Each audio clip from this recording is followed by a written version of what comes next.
दृश्य आपण सुवर्ण दाखवूया प्रेक्षकांना। जळगाव जिल्ह्यातल्या जामनेर मधील ही दृश्य आहेत। जामनेर म्हणजे गिरीश महाजनांचा बालेकिल्ला। भाजपचे मंत्री गिरीश महाजनांच्या जामनेर मध्ये विजयाचा जल्लोष आहे।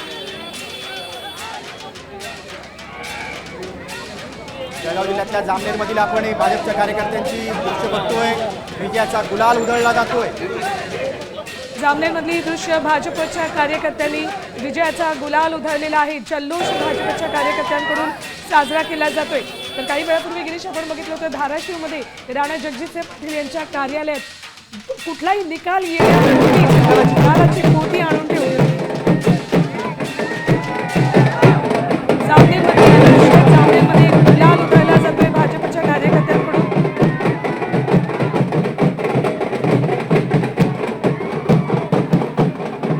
आपण बघतोय जामनेरचा जल्लोष बघतोय। खरं तर जामनेरमध्ये यापूर्वीच नगराध्यक्ष हा बिनविरोध निवडून आलेला आहे।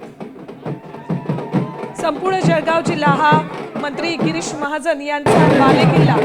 जळगावात भाजपची सत्ता येणार असा विश्वास सुरुवातीपासूनच त्यांनी व्यक्त केला होता आणि त्याच जळगावातल्या जामनेरमध्ये भाजपच्या कार्यकर्त्यांचा हा जल्लोष। भाजपचे कार्यकर्ते गुलाल उधळताना दिसतात।